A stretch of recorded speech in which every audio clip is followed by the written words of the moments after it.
I'm Renee Williams. And I'm Billy Thomas. And welcome to another edition of From the Woods Today. And I am by myself today. Billy is off, but we greatly appreciate you joining us. And like we do every week, we are doing another edition of From the Woods Today. And today we have three guests on. One is Scott Colbert. He is a UK Forestry Master's student, and he did his he's going to give information on wildfire response today. It's very informational, and that will be a very good topic for everyone to learn about. We also have our Lori Thomas going to be on with the new tree of the week, and so I'm not going to tell you what that is. She will be able to tell you about what that is. And also Dr. DJ McNeil will be talking about Kentucky spring birds that are migrating into our area. So that will be a really neat presentation. You'll be able to see all of the different types of birds that are coming in this time of year. So we're going to go ahead and get started with our wildfire response. So Scott, if you could turn your camera on. Hi, welcome. Thank you for being on the show today. We greatly appreciate it. Hey, thanks for having me. So tell us a little bit about what you're going to be presenting on today.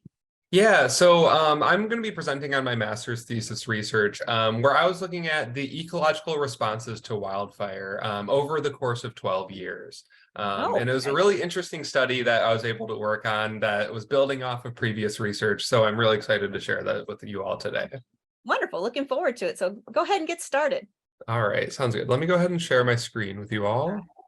All right, sounds good. So as I mentioned, I'm going to be talking about the long-term ecological responses to wildfire in Kentucky. But before I get started, I have a question for you all. What if I told you about some sort of impending problem where in the near future it's going to affect you, the people you know, and the people you care about? What would you do? I imagine at the very least, you'd want something to be done to address this problem, and you'd want the best solution to be found in order to fix this problem. So today, I'm going to tell you about an intricate problem that is going to affect us all, and it needs a dynamic and creative solution. And that problem is the problem of oak decline in our forests. Where throughout the eastern United States, oak species are declining quite rapidly. And that's shown in these maps here. Where on the left-hand side, we have a map showing the number of oak trees in relation to other species. And on the right-hand side, we have the volume of oak trees in relation to other species. And overall, what the study where these maps come from found is that over the past 2 decades, oak species are declining by about a rate of about 1% a year, which is really quite rapid. And these trends are going to continue, where over the next 50 years, oak biomass is predicted to be reduced by 80 to 90% in our forests.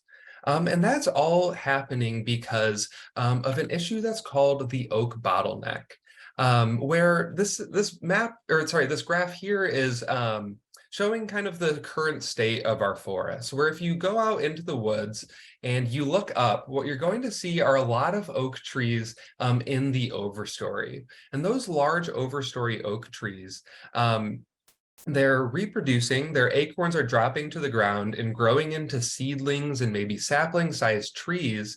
But what we don't have is those seedlings and saplings growing or being recruited into mid-story sizes. In the forest mid-story, they're really being dominated by competitor species like red maple and other sorts of competitors. So because of this, the forests that we know in Kentucky are fundamentally changing before our eyes, where future forest canopies are going to be composed of more competitor species like red maple instead of oaks. And this has far-reaching consequences. It's going to have economic impacts, social impacts, as well as ecological impacts. In terms of some of the ecological impacts, oak species are a keystone species, so entire communities depend upon them. And these sorts of recruitment issues are going to result in more simple forests as opposed to diverse forests. Where simple forests are associated with losing rare and endangered species, and also losing the resilience of our forests to things like climate change. So the stakes are really high, but why is this happening? What is the root cause? Well, one of the main drivers behind this was the fire suppression era of the 20th century, where prior to this, frequent fire was a key disturbance in our forests that really thinned out the understories. And specifically, frequent fire killed competitor species like red maple because they are intolerant to fire. But oak species actually have adaptations to fire that allow them to withstand frequent fire events. So the fires that would come through would thin out those competitor species and create conditions with higher light environments where oaks and other fire-adapted species thrive. So overall, the fire suppression era removed this disturbance from the forest and allowed competitors to become more dominant and created forest conditions that select against oak species. So what can we as land managers and scientists do to fix these oak recruitment issues? Well, one method that has been tested is through reintroducing fire through prescribed burns. However, prescribed burning typically isn't very effective in producing the changes that we want to see because these prescribed fires are typically low severity surface fires, which you can see in this photo here. And these low severity fires aren't very good at killing sort of mid-story size red maple and competitor species. And that's needed to create light gaps that reach the understory and allow for those oak seedlings and saplings to grow into those larger size classes. But this begs the question, how might medium or higher severity fire differ from prescribed burns in creating those conditions that are conducive to oak and other fire-adapted species recruitment into larger size classes? So to investigate this question, I had the opportunity to analyze this wildfire that occurred in the Red River Gorge in 2010. And wildfires burn at a range of burn severities. So this one allowed us to consider how greater burn severities can impact forest ecosystems and fire-adapted communities. The fire that burned through here was accidentally ignited in October of 2010, and it burned 1,665 acres within the Daniel Boone National Forest. And as I mentioned, it burned at a range of burn severities. So there are plenty of areas where no burning occurred, or there was low severity fires similar to prescribed burns. But there are also areas where there was really severe fire, where the impacts was a stand replacing fire. And this primarily occurred among upland forest types, the burning as a whole did. Just to give you an idea of sort of what these severities look like, this picture here is showing one of our low severity plots, where you can see, especially on the right-hand side of the photo, there's still really dense mid-story size red maple trees growing there. But at the highest ends of burn severity, the fire impacts looked something like this. So this is where the fire was stand replacing, where nearly 100% of vegetation was consumed. And we had burn severities that sort of ranged throughout the spectrum of these two extremes. And this allowed previous researchers to me, to come in and ask several questions. The first of which being, how do forest communities change at varying levels of burn severity? And are there any groups of species that benefit or suffer specifically from these burn severities? But also, how did this fire alter the resiliency of our forests to future stressors like climate change? So those previous researchers analyzed the forest community at 1, 3, and 6 years post-fire, and they published their results in this paper that's shown here. And overall, some of their main findings were that increased burn severity caused increased recruitment of fire-adapted oak and pine species from being seedlings into those mid-story size classes. But they also found that increased burn severity had no effect on competitor species. So overall, this sort of suggests that increased burn severity can alter the composition of the forest mid-story in favor of those fire-adapted species. But these previous researchers were uncertain about the long-term trajectory of their findings and if they would remain consistent over time. So that's where I come in, and that's where my research comes in, where I repeated the analysis of previous years to see if their trends remained true up to year 12. So to do so, myself and a fantastic team of researchers We went out and conducted vegetation surveys at the exact same research plots with the exact same methods as previous years. And we found some really interesting things. So one of our main findings is that severity equals diversity. So as burn severity increased, the species diversity among the trees that we were seeing increased as well. We also found that increased burn severity also increased the recruitment of fire-adapted species, very similar to what they found at year 6. And I'll show you a graph that displays that here. So on the x-axis here, we have our burn severity scale, and on the y-axis, we have the recruitment of species from seedlings into the mid-story.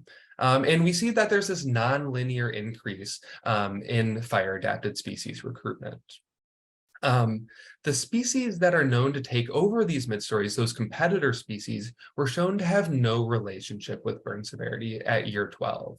So overall, these results are fairly consistent with what we saw at year 6. But I wanted to know what species are specifically driving this relationship that we see on the screen now. And it looks like yellow pine species and other fire-adapted species that are not oaks and are not pines are the only species that are driving this relationship at year 12.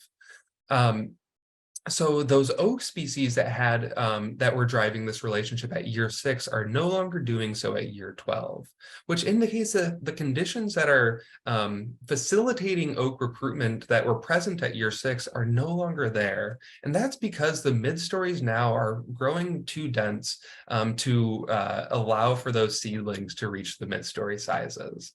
So this might indicate that some sort of additional disturbance is needed to release those oak seedlings from the understory.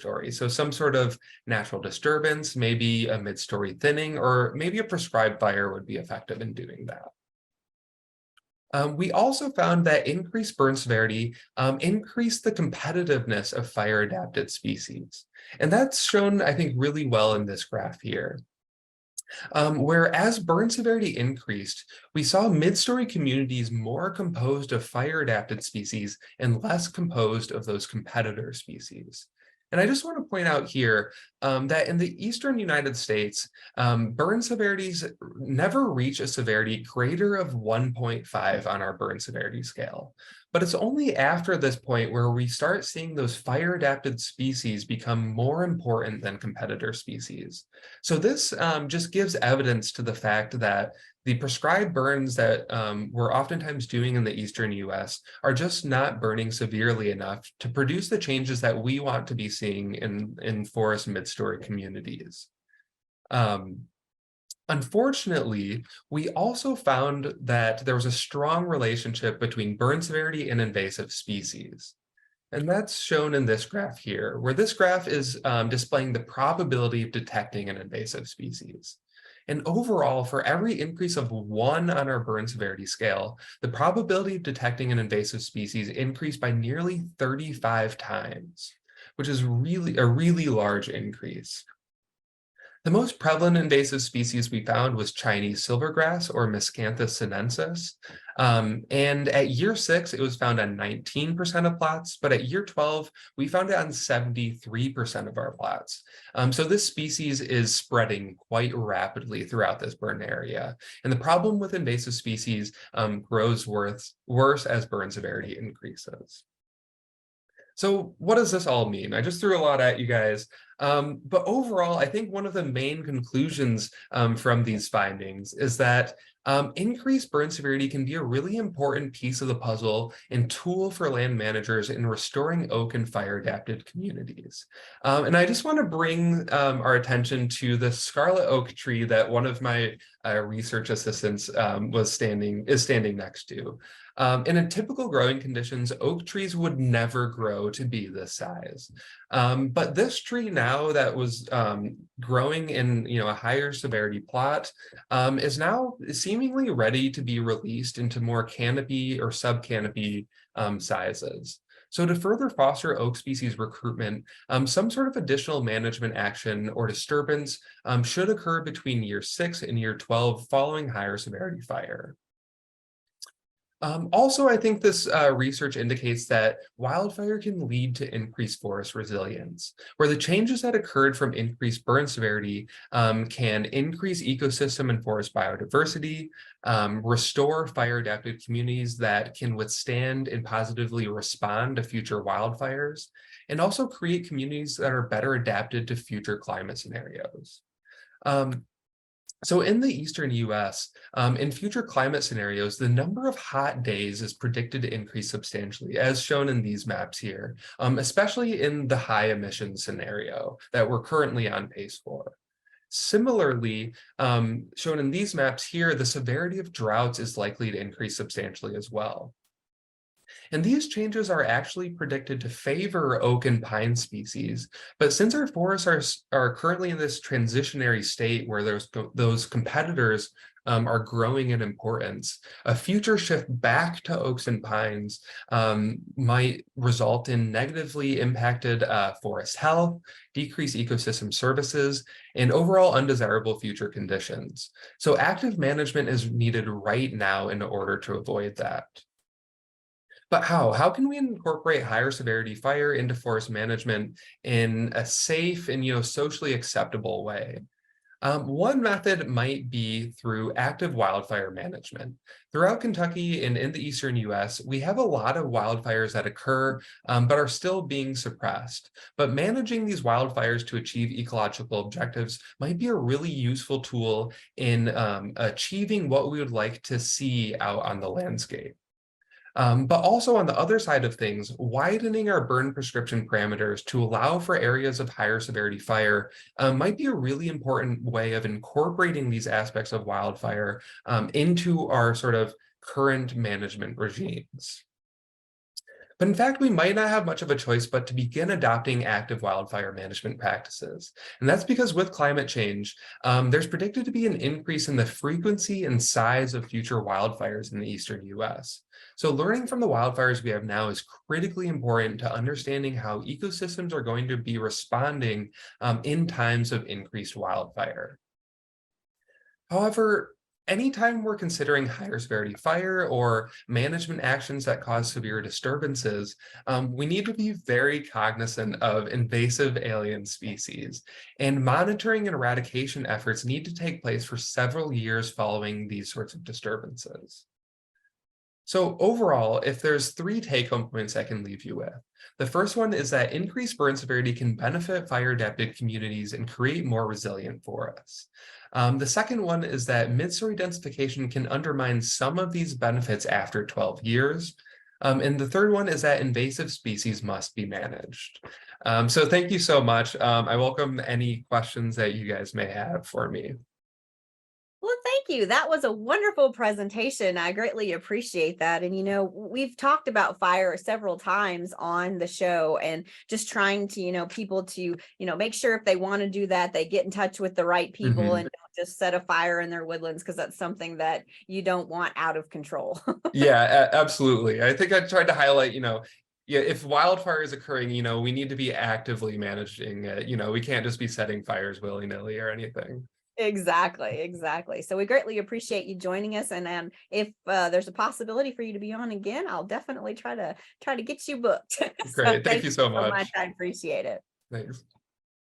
All right. So next we're moving on to our tree of the week, and we have Lori Thomas on to talk a little bit about it. Welcome, Lori. Hey, how are you, Renee? Hello, Good. everyone. It's been a little while. So we have we have a different tree this month, and it's a small tree, sometimes considered a shrub. But I was just kind of looking through Wharton and Barber, which is a really nice Trees of Kentucky book, and I saw this, and I was just reading what Mary Wharton had said, that this was such a beautiful small tree or shrub, great to add into the landscape, she felt, and we tend to overlook it, and it's something to think about. So I thought, well, you know what, I don't know much about this one, so it'd be a fun one to investigate. So today I'm bringing to you all Carolina buckthorn. Oh, nice. All right, so let's go ahead and play that video. I'm Laurie Thomas with the University of Kentucky Forestry and Natural Resources Extension, and I'm here with the Tree of the Week, the Carolina buckthorn. Carolina buckthorn, Fringula carolinea, formerly Rhamnus carolinea, is a member of the buckthorn family, Raminaceae. There are approximately 100 species in the Raminaceae family that are native to the United States. Carolina buckthorn is an elegant, native deciduous small tree or large shrub, even though, as its name would imply, it does not have thorns. It is also known as Indian cherry. It usually grows 15 to 20 feet tall and occasionally as large as 40 feet tall in partially shaded locations. Trees tend to have an open crown with many slender branches. This attractive tree can be used in landscape plantings, and the fruit is irresistible to birds. Carolina buckthorn's range includes the woodlands of eastern and central United States, from Texas north to Kentucky, east to Virginia and South Carolina, and south to Alabama and Mississippi. In Kentucky, it's found in open woods in most sections of the state, but is less frequent in the eastern portion. Carolina buckthorn is found in bottomlands, along stream banks, on woodland margins and glades, and in a variety of soils from acidic to limey and moist to dry. It is classified as moderately shade tolerant. Carolina buckthorn is deciduous with alternately arranged simple leaves, as you can see in the photo. The leaves are elliptical to oblong and about 2 to 5 inches long. The leaf margins have fine, widely spaced serrations in pinnate venation, which means like a feather. They are shiny green above and slightly pale below. Fall leaf color is an attractive golden yellow to yellowish orange to red, and the twigs give off a strong almond smell when broken. Carolina buckthorn is monoecious, meaning a tree has both male and female flowers. The flowers are perfect, which means they have both male and female parts. The flowers are pale yellowish green, very small and inconspicuous. They are bell-shaped and are found in the leaf axils after the leaves emerge. Bees and butterflies pollinate the flowers. The fruit is a round drupe that's about 1/3 of an inch across. The drupes are showy red and ripen to black in late summer to fall. The flesh is juicy and sweet and a favorite of birds and other small wildlife. While enjoyed by wildlife, the fruit is mildly toxic to humans, and if ingested, it can cause nausea, vomiting, and diarrhea. The bark is smooth, grayish-brown with occasional darker blotches. It also has a few slightly raised lenticels that can form shallow fissures on larger stems. Due to the small size, Carolina buckthorn wood is not commercially used. Carolina buckthorn is a small tree or large shrub that contributes to woodland diversity and sustaining wildlife. The ripe berries provide food for a variety of wildlife, including birds such as the gray catbird, brown thrasher, and northern mockingbird. The American snout, gray hairstreak, spring azure, and painted lady butterflies use the buckthorn as a larval host, and deer browse the foliage and bark. The national champion Carolina buckthorn as of 2021 is in Rutherford County, North Carolina. It's 31 feet tall with a 12-inch circumference and 15-foot crown spread. Kentucky currently does not have a state champion. If you'd like to know more about champion trees, check out the American Forest Champion Trees or check out the Kentucky Division of Forestry Champion Trees. Now for a few fun facts about Carolina buckthorn. Carolina buckthorn is an attractive specimen and can be used in landscaping to attract wildlife or as a hedge for screening. The fruit of Carolina buckthorn contains glycosides, and many drugs and poisons derived from plants are glycosides. The genus name Frangula originates from the word frangible, meaning easily broken, and the specific epithet Carolinia recognizes that the species was first described from specimens collected in the Carolinas. I hope you get the opportunity to get out into your woodland, local park, or neighborhood and get a chance to see the Carolina buckthorn. You know, Lori, I think if I would have seen that, I would not have thought of that as a tree. I I know would have it's thought of that as a definitely bush. Yeah. Definitely one of the smaller national champions, that's for sure. Right, because when I said 30, I was like 31 feet tall is it?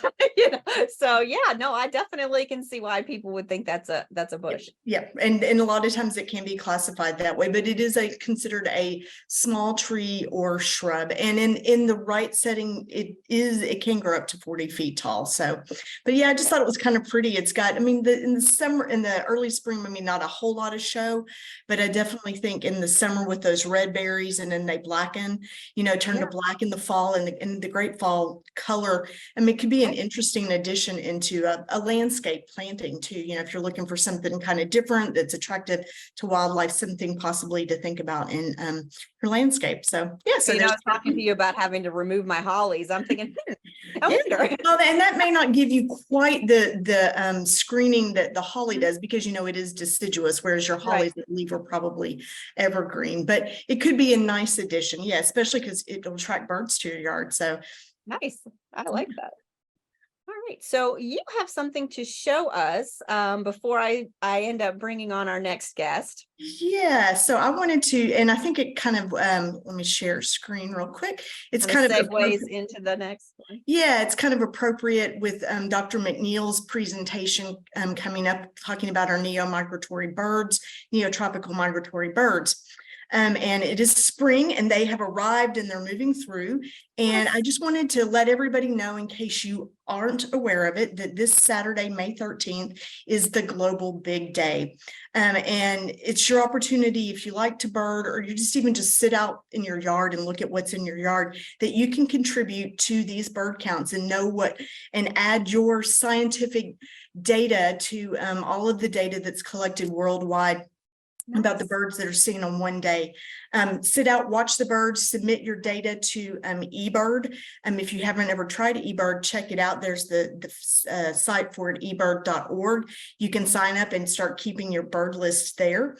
You can also download the Merlin app. It's free. Many of you all probably already have it, but it's free. You can download that on your phone, and it helps you identify maybe the birds you're seeing or even hearing out there. Now it's got a sound identification. So hopefully everybody gets the opportunity to at least look outside for a little bit, or be outside on Saturday and be a part of this Global Big Day. I know I'm going to go bird as much as I can on Saturday, do as many bird checklists as possible, so that I'm helping celebrate World Migratory Bird Day. So with those apps, you wouldn't actually have to know what you're looking at then, right? Yeah, so be an avid birder or yeah, when you and I can, so I was going to say May 13th, and I'll stop share here. With the Merlin app, that does have sound on it, so you can actually record. It'll ask you to record, and it's just going to pick up all the bird sounds going on around you, and it'll give you options. And usually your common birds, it's going to definitely pick it up. But if it's something unusual, I always like to have a visual verification as well. But then you can use their identification. So it's going to ask you a couple of questions. How big was your bird? Where did you see it? What were its colors? And then it'll give you some lists based on where you are located, your GPS location, what it might actually be. And hopefully you got binoculars, so that'll help you identify it as well. Well, thank you for sharing that. We greatly appreciate that, because that moves in great to our next segment. Great. And I can't wait to see Dr. McNeil's. It ought to be wonderful.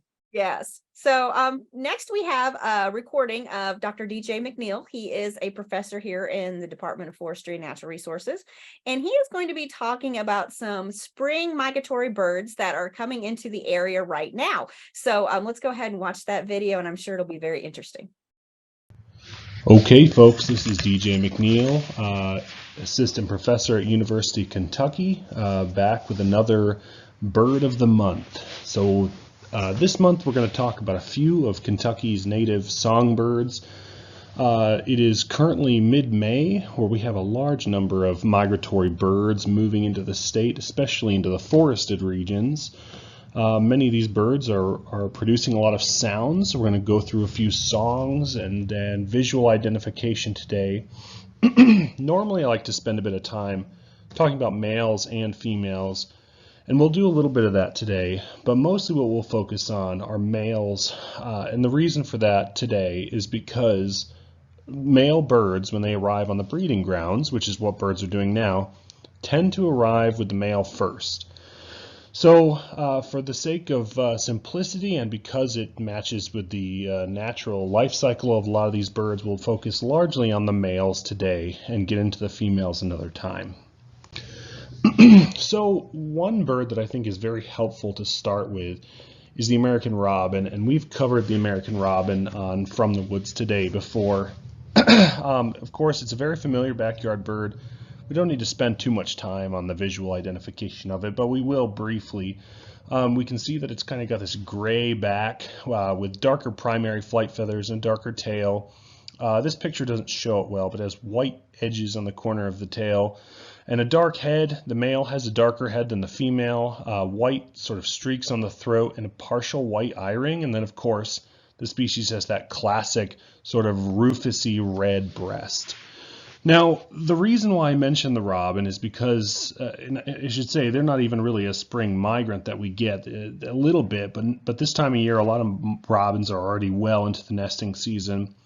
The reason why I think it's helpful for us to think about the robin is because of its song, and its song provides us a nice place to compare the songs of some other migrants that are showing up in Kentucky right now. So let's briefly just think about the American robin, and its song is sort of a rolling, slightly metallic, cheerily, cheerio, cheery up, kind of this rolling song. And again, I'm going to play that in a moment here, but the reason why we're thinking about that is it kind of serves as like the base sort of song for a few other birds.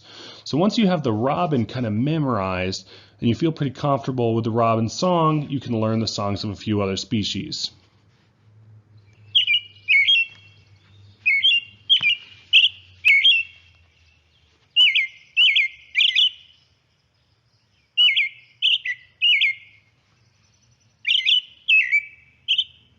So we've got that kind of rolling cheerily, cheerio, cheery up kind of repetitive song. It's not too sweet, it's not really raspy, it's honestly not all that special in a lot of ways, which is helpful for identifying some of these other species. One of which, and I've got the male and the female here, are the rose-breasted grosbeak. Now, grosbeak refers to the bird's very large beak.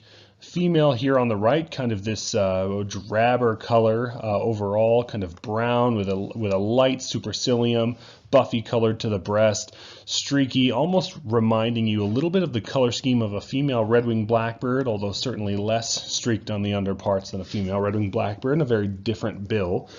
The male is very diagnostic with that black head, the black wings and tail with those white markings. The white patch on the primary flight feathers is very prominent when the bird flies, generally all around very distinctive. And of course, those white underparts with that rose breast on the male. These birds are really abundant in many parts of Kentucky, although the species is in decline. Song, again, the best way to think about the song is by comparing it to that of the robin. So remember that robin was kind of that basic cheerily, cheerio, cheery up. Well, we often think of the rose-breasted grosbeak song as a robin that's taken voice lessons because it's much sweeter, much more beautiful sounding.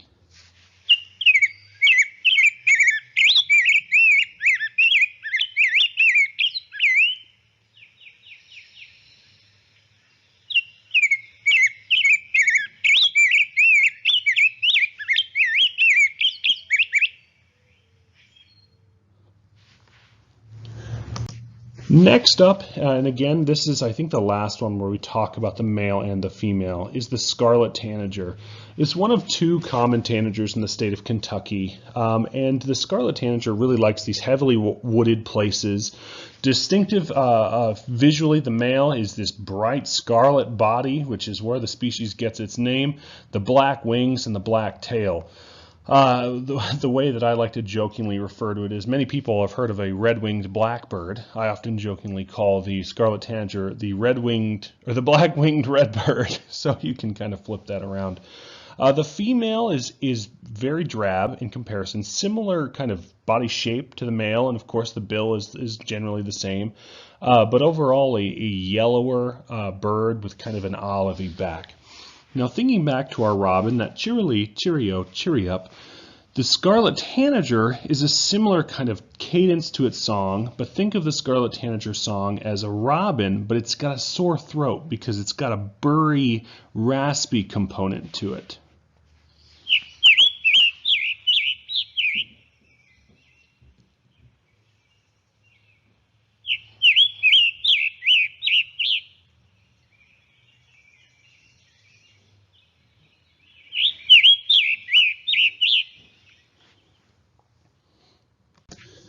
Next, one other bird that we'll see that's very abundant across much of the forested areas of Kentucky is the ovenbird. It's a very strange bird. It gets its name from a sort of hump-shaped nest that they build out of leaf litter on the forest floor. Visually, it kind of reminds many of a thrush. It's got this kind of brown sort of overall body color. It's got some streaking on the breast. It hangs out on the ground like a thrush. It's got relatively long legs. But it's actually a wood warbler, which is somewhat surprising to many. Now, the song is distinctive. If you spent any time in the woods during the spring, which I suspect most of the listeners here have, you're very familiar with the song of the ovenbird, even if you don't realize that you are. It's this rolling kind of crescendo, repetitive song that's often described as teacher, teacher, teacher, teacher, teacher, teacher, teacher.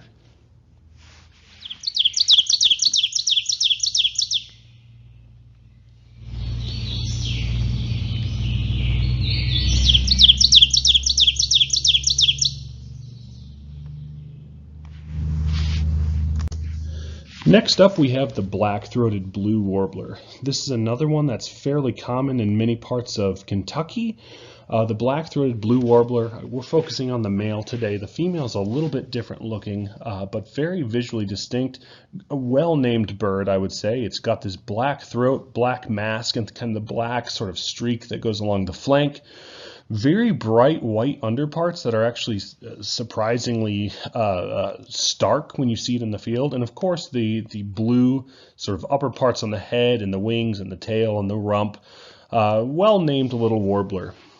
The song for this one is kind of different in terms of birds. It's quite sort of weird sounding, but distinctive. It's somewhat quiet. It's this buzzy beer, beer, beer, bee.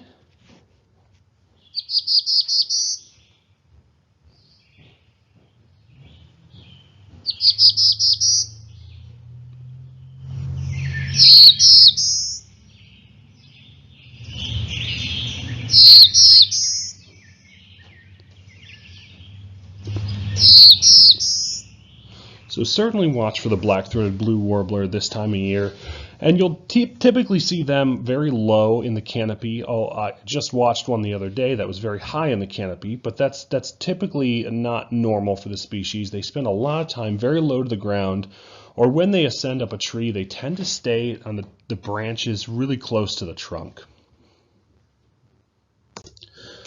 Next, we have another black-throated warbler, if you will, another very common species in mature forests in eastern Kentucky, the black-throated green warbler. Now, you kind of have to use your imagination for green, but this sort of back color here, the rump, and a little bit on the top of the head is where it gets kind of the green. It's kind of more like a dirty yellow, but that's essentially what green is in many birds. But we've got this very nice black throat, black streaking that goes along the flanks, a little hint of yellow around the vent, and two nice white wing bars. Very distinctive visually, a little bird.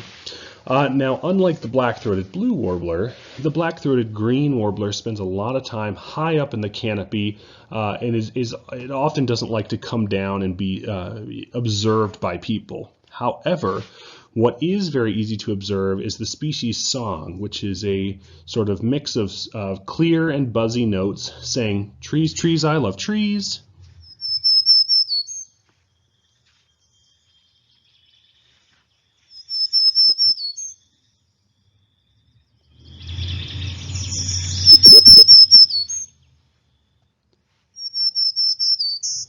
They also have a more buzzy song that they will give, typically in aggressive encounters or during certain parts of the breeding season that you'll hear. It's more buzzy, a slightly different tone to it, but you can still apply the trees, trees, I love trees mnemonic to it.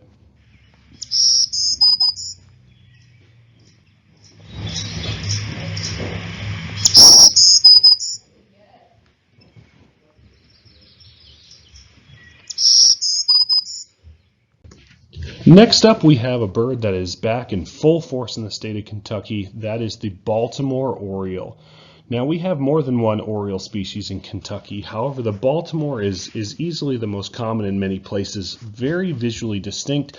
We've got this black head, kind of black and orange and white markings on the wing, and just this bright orange underparts. Very cool bird. You can attract them to your bird feeder by putting out grape jelly and orange slices and things like that. The bird really likes to eat those fruits and other sweet things. The Baltimore oriole is also interesting. It's actually a species of blackbird.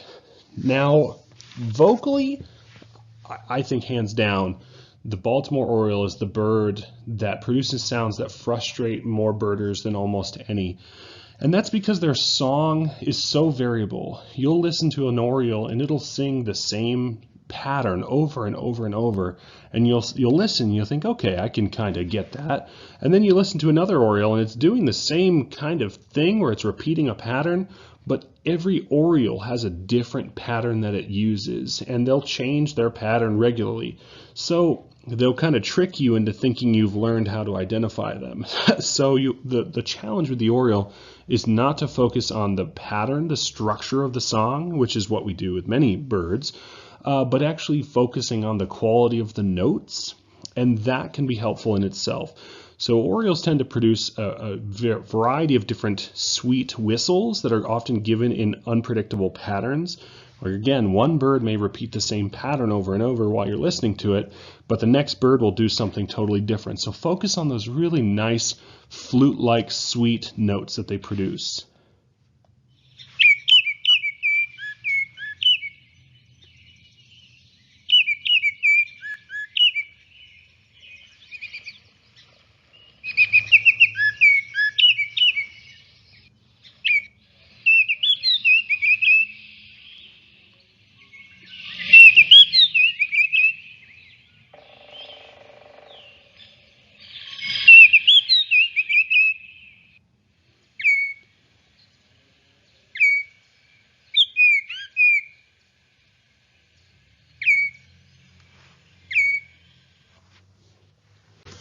Next, we have the wood thrush. I think it's safe to say what the wood thrush lacks in looks, and I think they're a pretty bird, but what they lack in looks, they make up for in the beautiful song. Many have claimed that the wood thrush is their favorite songbird for spring forest birds. It's got this rich kind of chocolatey brown back here, bright white underparts. Let me go back a slide here. I may not be able to go back. Well, I can continue describing it anyway. So it's got that kind of rich chocolatey back, that white eye ring, the sort of modeling to the cheek, and then those black spots on the breast. The song of the wood thrush is easily, as I said, one of the most beautiful, this flute-like iole, leo.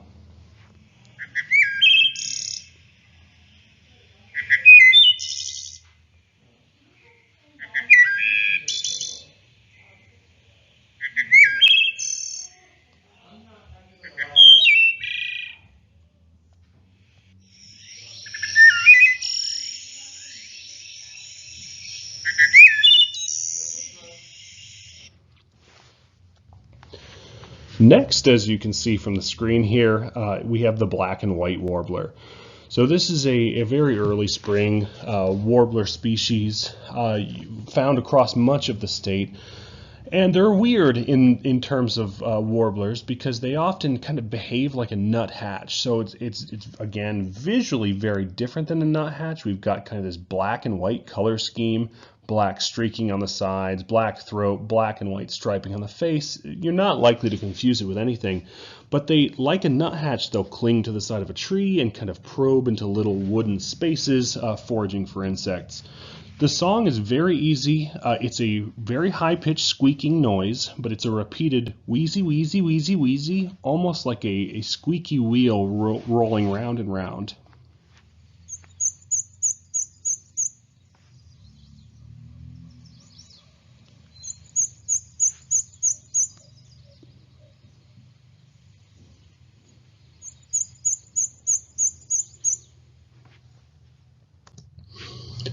Next up, we have the gray catbird. The gray catbird is a really cool bird. It's what we call a mimid. So a mimid is a fancy word for saying a bird that mimics the songs of other birds, or any sounds for that matter. Visually distinctive bird, it's aptly named. It's gray overall. It gets the name catbird because of a meowing sound that both sexes produce, which I'll play. We've got these chestnut colored undertail coverts and this black cap. Very distinctive bird. Spends a lot of time low to the ground, shaped like a mockingbird if you're familiar with that species. So that meow that they produce, here's an example of that.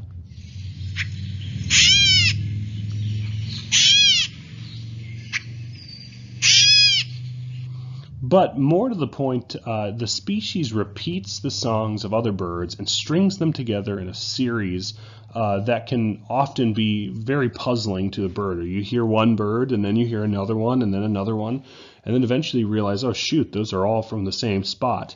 And that's how you know you have a catbird.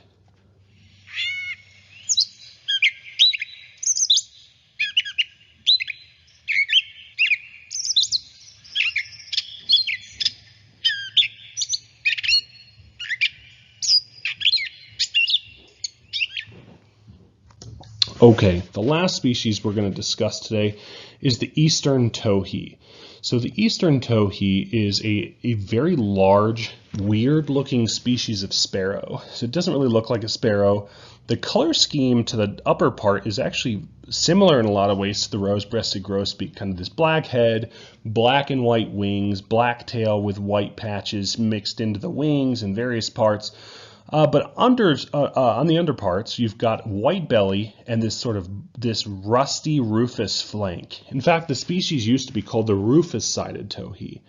Now, it's not always apparent in the field. In poor light, you can't see it, but they have a red eye as well. Very interesting bird. I think the only clue that really is very obvious that it's a sparrow is that they love spending tons of time on the ground, rustling around in the leaves. Now, the eastern towhee is probably one of my favorite bird songs. It's not necessarily the most beautiful. It doesn't have the wood thrush quality to it, but it does have a lovely kind of charming mnemonic to it that many birds produce, which is a drink your tea. The species is fun because it so frequently does the drink your tea mnemonic. And it's the first bird species I ever learned by call, or in this case by song. And it's such a distinctive song. So here's the drink your tea song of the eastern towhee.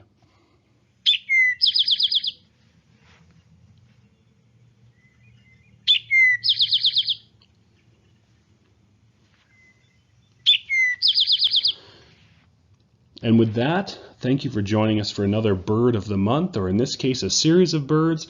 We'll look forward to joining us next month for more of Kentucky's native bird species.